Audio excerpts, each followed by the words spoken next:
Hello student, आज के इस वीडियो में हम लोग किसी दर्पण की फोकस दूरी व वक्रता त्रिज्या में संबंध स्थापित करेंगे।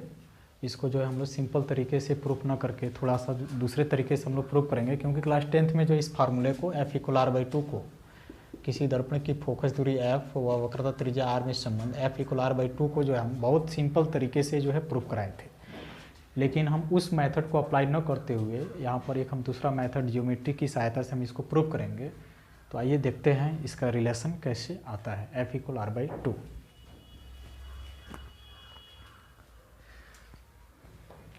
किसी दर्पण की फोकस दूरी, हेडिंग होगा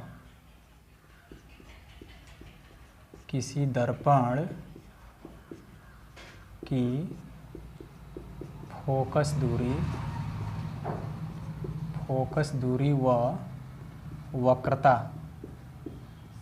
वक्रता त्रिज्या में संबंध। किसी दर्पण की फोकस दूरी व वक्रता त्रिज्या में संबंध, relation between focal length and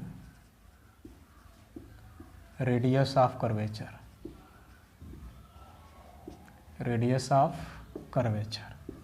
ठीक है, इसके लिए माना एक अवतल दर्पण है, या एक अवतल दर्पण है जिसका वक्रता केंद्र C है और ध्रुव क्या है, P है।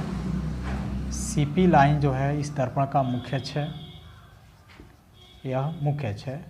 मुख्य अक्ष के पैरेलल जो है एक कोई प्रकाश की किरण इस पर आपतित हो रही है। जिस बिंदु पर आपतित होगी उसको हम आपतन बिंदु A बोलेंगे, और इस पर एक नॉर्मल होगा। तो नॉर्मल खींचने के लिए हम क्या बताएं कि इसके वक्रता केंद्र से आप आपतन बिंदु को लाइन ज्वाइनिंग कराओगे, तो जो लाइन ज्वाइनिंग मिलेगी उसको हम बोलेंगे अभिलंब। ठीक है, यह एक अभिलंब है। सपोज आपतित किरण अभिलंब के सापेक्ष थीटा एंगल बनाती है। अब परावर्तन का नियम अप्लाई करते हुए यहाँ से प्रकाश का परावर्तित किरण की ओर खींचेंगे ऐसे। ठीक है, तो परावर्तन का नियम क्या कहता है, आपतन कोण परावर्तन कोण के बराबर होता है। तो अगर यह आपतन कोण थीटा है तो परावर्तन कोण भी क्या होगा, थीटा होगा। यह रे प्रिंसिपल एक्सिस के जिस पॉइंट पे कट करेगी उसको हम फोकस बोलेंगे, F से डिनोट करेंगे। इसको हमने F दे दिया। अब यहाँ से थोड़ा सा बिंदु F से जो लाइन CA है उस पर जो है हम एक परपेंडिकुलर लाइन ड्रॉ करेंगे M। ये आपका क्या है, M है, परपेंडिकुलर लाइन M। ठीक, अब इस लाइन के अकॉर्डिंग यहाँ पर बिंदु F से C तक का डिस्टेंस हमने सपोज कर लिया x, ये x डिस्टेंस है। P से C तक का डिस्टेंस आपको पता है, दर्पण के ध्रुव से वक्रता केंद्र की जो दूरी होती है वक्रता त्रिज्या कहलाती है, ये वाला डिस्टेंस। तो यहाँ से ये वाला जो डिस्टेंस होगा R माइनस क्या होगा, x होगा। तो दर्पण की फोकस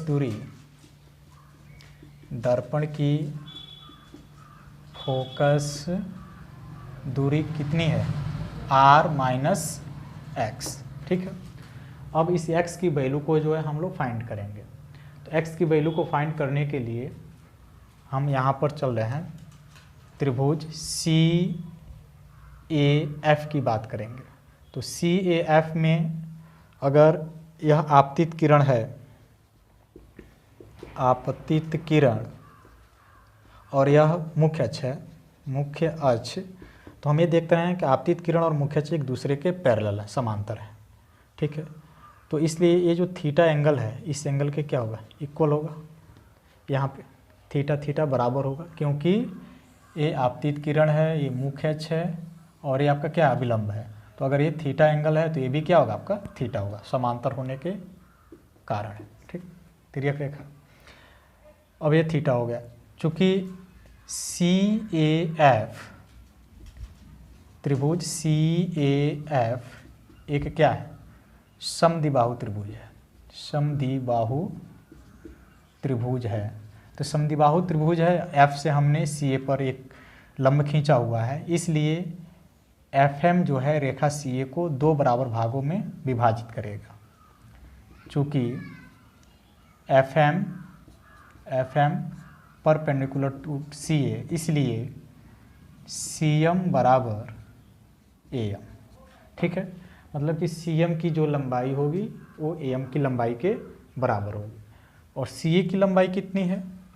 CA की जो लंबाई है वो दर्पण की वक्रता त्रिज्या है। दर्पण की वक्रता त्रिज्या। क्यों वक्रता त्रिज्या? देखिए, आप बोलोगे कि CP तो वक्रता त्रिज्या है ना, CA थोड़ी है, लेकिन ये भी CA की जो लंबाई है वो CP की लंबाई के बराबर होगी। क्यों? इसको समझने के लिए एक स्फीयर यहाँ पे देखिए जिसका सेंटर C है, यहाँ एक पॉइंट है P और यहाँ एक पॉइंट है A। आप CP को देखिए और CA को देखिए, दोनों क्या होंगे? त्रिज्या होंगे इस सर्कल के लिए। तो CA की लंबाई CP की लंबाई के क्या होगा? बराबर होगा। और ये होगा कितना? जितना दर्पण का वक्रता त्रिज्या है। ठीक, तो इसका मतलब है CM बराबर AM, इसलिए और इनकी जो वैल्यू होगी पूरे CA की आधी होगी। तो ये कितना हो जाएगा आपका? CM बराबर AM बराबर R/2। ठीक है, तो ये भी आपका R/2 हो जाएगा और ये भी आपका क्या हो जाएगा? R/2। अब समकोण त्रिभुज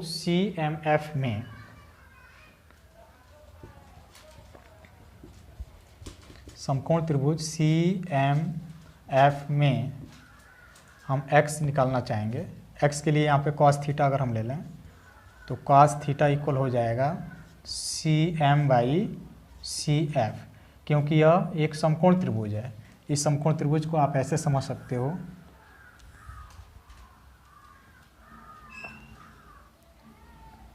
ठीक है, ये 90 डिग्री है, ये C है, F है और ये आपका क्या है? M है। ये पूरा R/2 है और यहाँ से यहाँ तक ये क्या है? आपका x है और ये थीटा है। तो इसमें अगर हम cos थीटा लेंगे तो आधार बटे कर्ण, आधार CM है जिसकी वैल्यू R/2 है, कर्ण क्या है? आपका x है।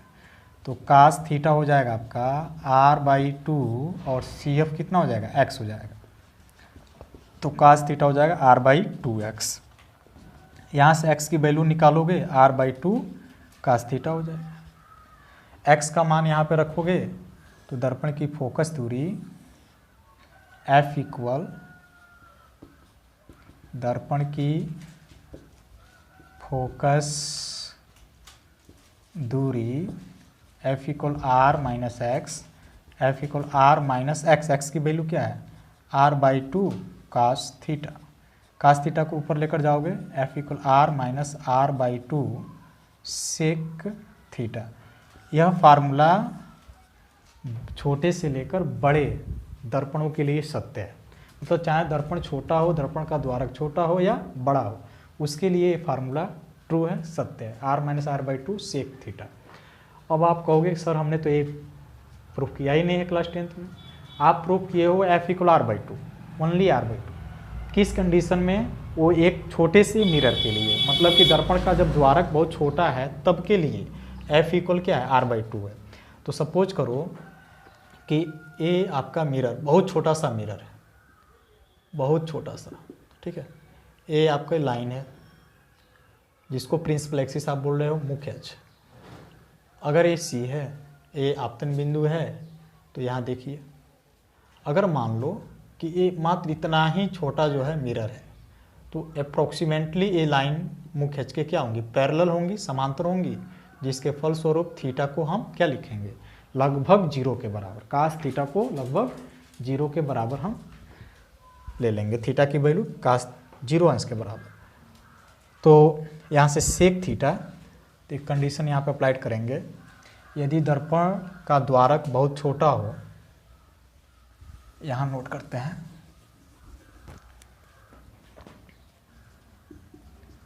यदि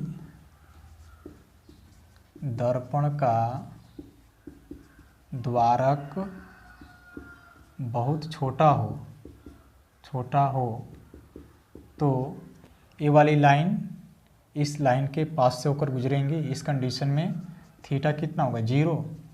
अतः दर्पण की फोकस दूरी दर्पण की फोकस दूरी F equal R minus R/2 sec zero. Sec zero की वैल्यू 1 होता है। F equal R minus R/2 to 1। इसको सॉल्व करोगे R माइनस R/2 इक्वल क्या हो जाएगा R/2।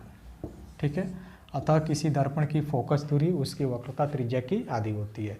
इस पर प्रश्न कैसे पूछा जा सकता है? सिद्ध कीजिए किसी दर्पण की फोकस दूरी इसकी वक्रता त्रिज्या की आधी होती है। तो आप पूरा प्रोसेस जो है ऐसे सॉल्व करोगे, F इक्वल R/2। इस फार्मूले पर जो है हम लोग एक क्वेश्चन करेंगे जो देखने के लिए तो बहुत छोटा है, बट जो है आप इसको जो है अच्छे तरीके से सॉल्व कर लोगे।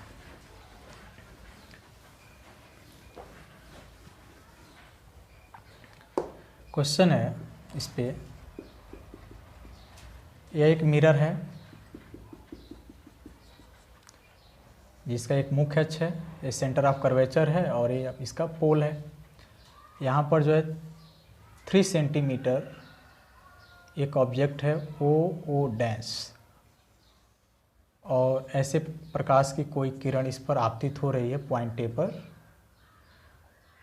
ए पर और ऐसे निकल गई, परावर्तित हो गई। और यहाँ दिया गया दर्पण की जो वक्रता त्रिज्या है वो कितना है? 5 सेंटीमीटर है। दर्पण की वक्रता त्रिज्या 5 सेंटीमीटर। आपसे पूछा जाएगा कि दर्पण की फोकस दूरी कितनी होगी। दिए गए चित्र के अनुसार दर्पण की फोकस दूरी कितनी होगी। तो दर्पण की फोकस दूरी निकालने के लिए आपके माइंड में तुरंत ही आपका आएगा, तो हम तो फार्मूला जानते हैं F इक्वल R/2। R की वैल्यू फाइंड करेंगे, यहाँ पे पुट करेंगे, तुरंत इसको सॉल्व करेंगे, F की वैल्यू निकल जाएगा। लेकिन ऐसा इस प्रश्न में नहीं है, इसको हम डायरेक्टली ऐसे सॉल्व नहीं कर सकते हैं। क्यों नहीं सॉल्व कर सकते हैं? क्योंकि यहाँ देखिए, ये ऑब्जेक्ट 3 सेंटीमीटर का और रेडियस ऑफ कर्वेचर 5 सेंटीमीटर है। यहाँ से ये जो भी किरण चल रही है यहाँ चल रही है, मुख्य अक्ष से बहुत दूर चल रही है, सीमांत किरण है।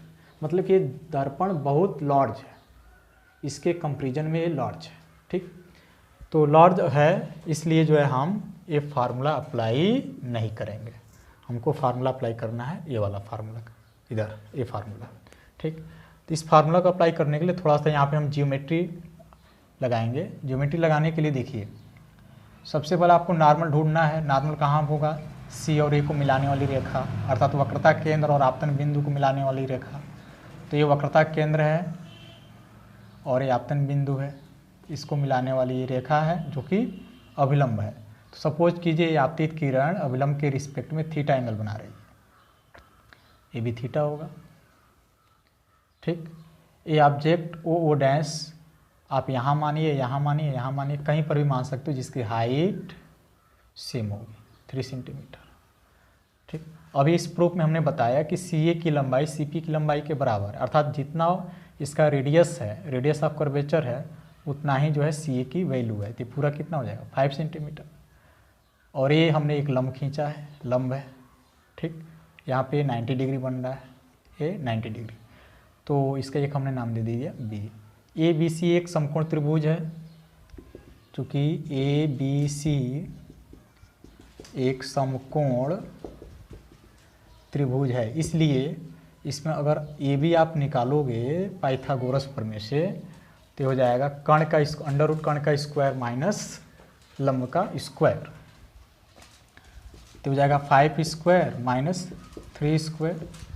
ए बी इक्वल हो जाएगा under root 25 minus 9, A B equal हो जाएगा अंडर रूट 16, 4 सेंटीमीटर। ठीक है, 4 सेंटीमीटर। अब आर तो दिया ही गया है, सेक थीटा की वैल्यू इस त्रिभुज से आप फाइंड कर सकते हो। समकोण त्रिभुज ए बी सी में सेक थीटा निकालोगे तो इसके लिए ये थीटा है, लंब है, आधार है, कर्ण है, तो कर्ण बटे आधार हो जाएगा। कर्ण कितना हो जाएगा आपका? सी ए, और आधार कितना हो जाएगा? A B. तो सेक थीटा इक्वल हो जाएगा, कर्ण हो गया आपका 5 और ए बी कितना हो गया आपका 4। सेक थीटा की वैल्यू 5/4।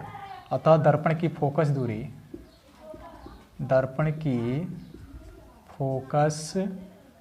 दूरी F equal R minus R/2 sec theta.